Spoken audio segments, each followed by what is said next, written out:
à tous, la team Well, tout même chaud pour Lyon Fan TV. Très heureux les gars de vous retrouver pour une nouvelle vidéo. C'est la deuxième de la journée, vous avez de la chance. C'est les derniers jours avant le passage à 2024. Je le répète dans toutes les vidéos, à croire que je suis matrixé par ça, mais c'est vrai, on finit l'année 2023, les amis, avec 3 victoires quand même. Voilà, au moins on pourra dire, on a gagné 3 matchs avant de finir cette année 2023 qui ne restera pas dans les annales des supporters de l'Olympique Lyonnais. Avant toute chose, les amis, j'aimerais passer un coucou à Anis de Carrefour Givors. Je sais qu'il nous suit très régulièrement, qu'il me suit très régulièrement. Un petit coucou à lui, un petit coucou à Julien aussi que j'ai croisé hier en ville. Très sympathique. Merci beaucoup à tous ceux qui nous suivent de plus en plus nombreux. Merci vraiment de votre soutien, votre fidélité. Ce que vous voulez, vraiment, merci beaucoup. Pour ceux qui ne sont pas abonnés, un pouce et un abonnement, ça fait toujours très plaisir. Pourquoi je fais cette deuxième vidéo, les amis? Puisqu'il y a une importante nouvelle concernant le staff de Pierre Sage. C'est une information. L'équipe, c'est Hugo Guillemet qui nous l'annonce ce soir. Pierre Sage aura un staff étoffé dès demain à la reprise, puisque 2 personnes viennent agrémenter son staff. Et une part. Il s'agit de Damien Della Santa qui vient en tant que spécialiste des coups de pied arrêtés. Alors ça, je vous en parlerai un petit peu de Damien Della Santa puisqu'il est passé par l'OGC Nice. Il a fait aussi quelques missions dans des grands clubs anglais, toujours sur cette thématique de coups de pied arrêtés. Et puis Jamal Alioui, aussi qui va devenir entraîneur adjoint de Pierre Sage. Exit Jean-François Vulliez qui n'était plus en odeur de sainteté dans le staff de Pierre Sage. Mauvais esprit, mettez ce que vous voulez. Jean-François Vulliez est vers la sortie. Va-t-il retrouver un poste à l'OL ou pas? On n'en sait rien. En tout cas, il ne sera pas dans le staff de Pierre Sage. Pierre Sage, lui, eh bien, il n'a toujours pas été officialisé pour la deuxième partie de saison, mais en tout cas, on lui donne les moyens de réussir avec des personnes qu'il a décidé d'avoir. Damien Della Santa, on avait déjà imaginé l'avoir sous Fabio Grosso à une époque. Peut-être que Fabio Grosso l'a refusé. Mais là, il vient avec une spécialité, les coups de pied arrêtés, la gestion des coups de pied arrêtés, chose sur laquelle on n'était pas vraiment très fort, voire pas bon du tout. Et pourtant, ça s'est un petit peu rééquilibré depuis l'avènement de Pierre Sage, puisque il a fait confiance à Alexandre Michel, un des analystes vidéo, et à Rémi Vercoutre. Et de son avis, eh bien, ça a plutôt bien fonctionné. Eh bien, on ne restera pas avec Alexandre Michel et Rémi Vercoutre sur les coups de pied arrêtés. On a désormais quelqu'un qui se décrit comme spécialiste, les amis. Damien Della Santa qui est passé du côté de l'OGC Nice sous Christophe Galtier, les amis. Alors, je vous fais la descriptif. C'est assez intéressant hein, ce qu'il raconte. Il a 32 ans. Enfin, maintenant, c'était en janvier 2022. Donc, il doit avoir 33 ans et des brouettes, bientôt 34 pour Damien Della Santa qui, lui, alors, attendez, je vais vous faire quand même le résumé. Alors, on nous parle d'une belle histoire, vecteur de belles histoires. Le foot formidable, vecteur de belles histoires. Janvier 2021, Damien Della Santa a expérimenté l'une d'elles. Voilà, il est passé de conseiller principal d'éducation dans l'Oise, les amis, à celui d'entraîneur adjoint de l'OGC Nice. C'est assez fou. Hein. Il est passé en 1 an et demi de CPE au staff de Christophe Galtier qui le voulait absolument. Il dit que, en gros, il a été recruté en tant que technicien dans le staff et dans son domaine de prédilection, savoir les phases arrêtées, coup franc, corner, touche. J'avais également été recruté pour le développement individuel des joueurs et je devais intervenir dans tout le club. Alors voilà, chef d'orchestre des phases arrêtées. Ses tâches, analyser les coups de pied arrêtés adverses, concevoir les stratégies, proposer et animer des plans d'entraînement, gérer les compétitions et débriefer les matchs auprès des joueurs et du reste du staff.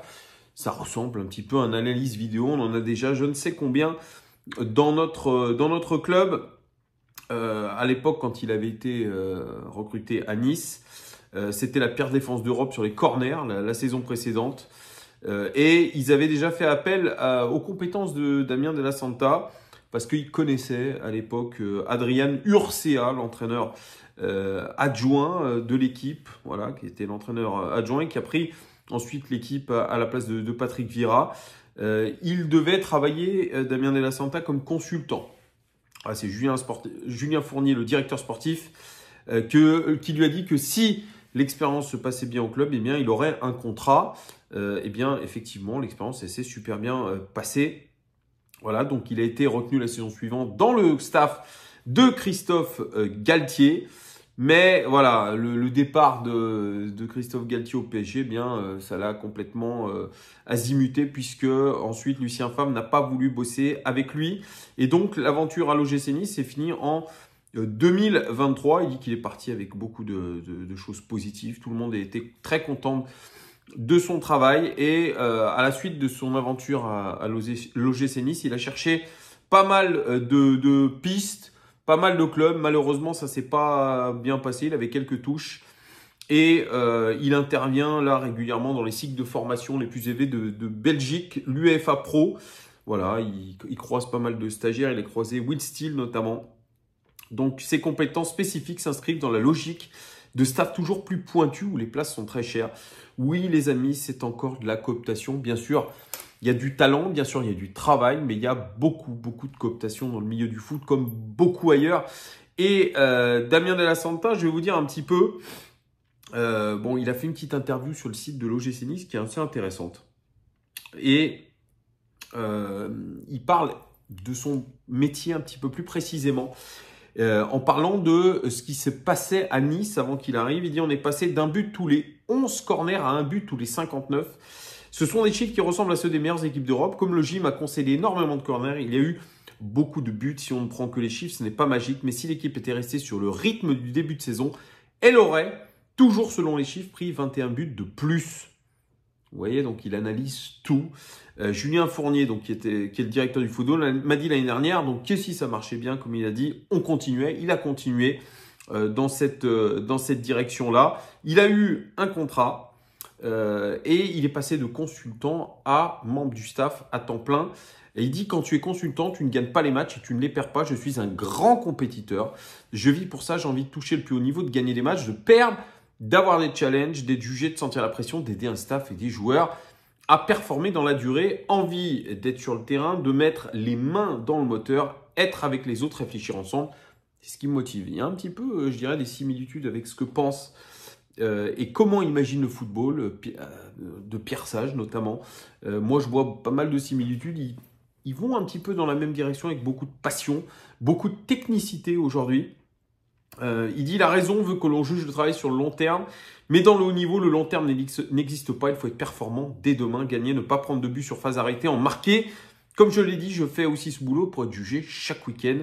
Même si ce n'est pas parce que l'équipe va marquer, ça sera grâce à moi et inversement, ce n'est pas parce qu'elle va prendre un but que ce sera à cause de moi. Mon objectif, c'est qu'on sente l'impact de mon travail le plus tôt possible et que le collectif en bénéficie. Si je dois être honnête, j'ai même une priorité qui arrive devant cet objectif. Il dit il faut être à la hauteur des attentes du coach et de la confiance que m'accorde le club. C'est ma priorité absolue.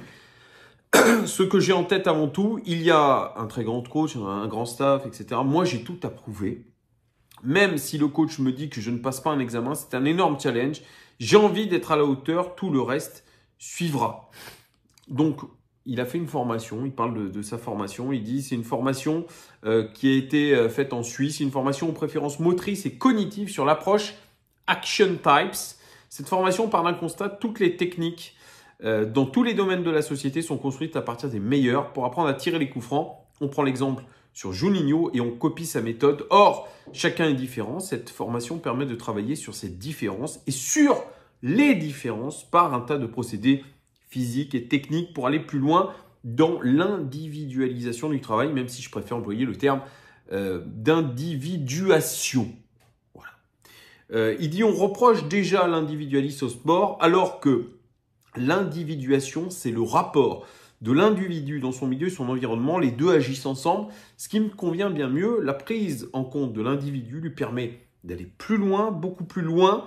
Si on transpose cette méthode au football, elle ouvre de nombreux horizons, s'applique à de nombreux domaines.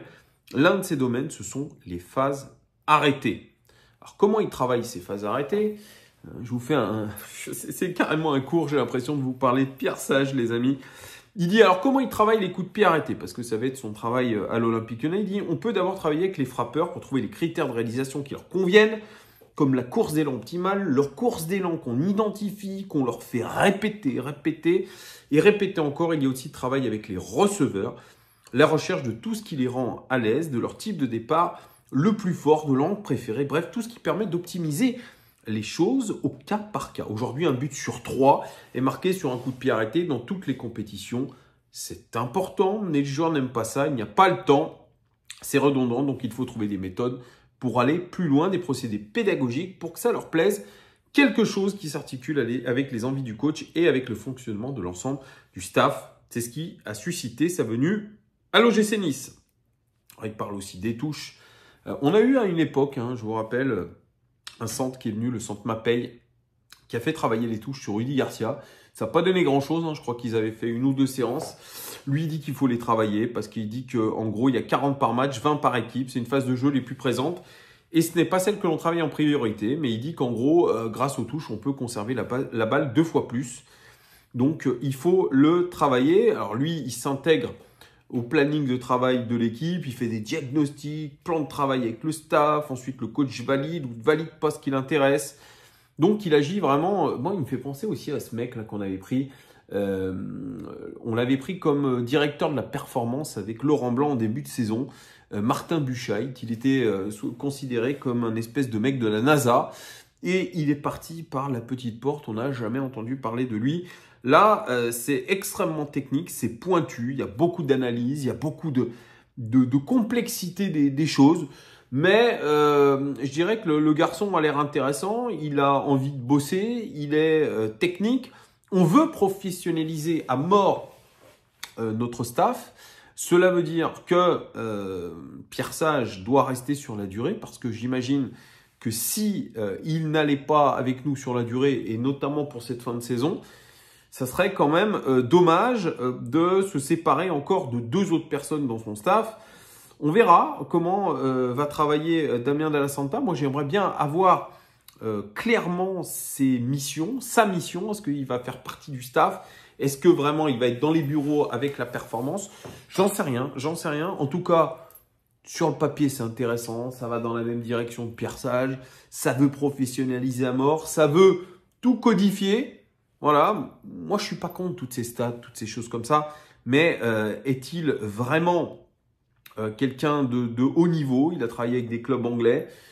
Bon, j'attends un retour de quelqu'un qui a bossé avec lui pour vous dire ce qu'il en a pensé. Voilà, je vous ferai un retour quand je l'aurai. Deuxième personne qui va venir dans le staff, c'est Jamal Alioui.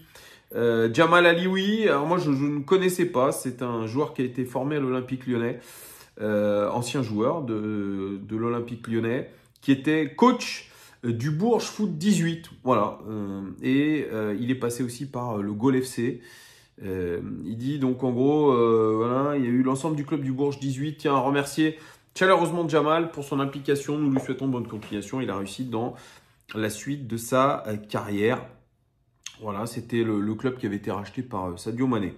Donc voilà, il a eu un rôle d'entraîneur adjoint à Nancy, à Versailles, avec Chris.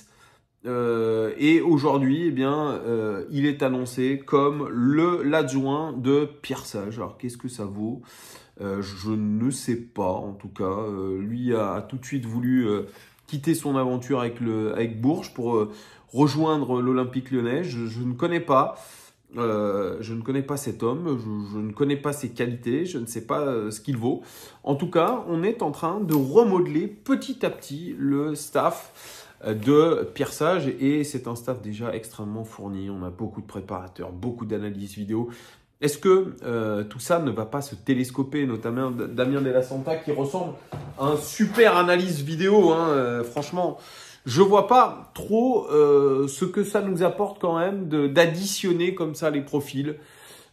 J'espère en tout cas que ça va nous profiter. Vous me direz en commentaire ce que vous pensez de ce spécialiste des coups de pied arrêtés, Damien Della Santa, et puis de ce nouvel adjoint, Jamal Alioui, Qu'est-ce que vous pensez quand même que ça va apporter quelque chose de bien pour notre équipe? Qu'en pensez-vous? Je vous laisse commenter tout ça. Merci à vous. Bonne fin de semaine, bonne fin d'année 2023 et je vous dis à très vite. Ciao!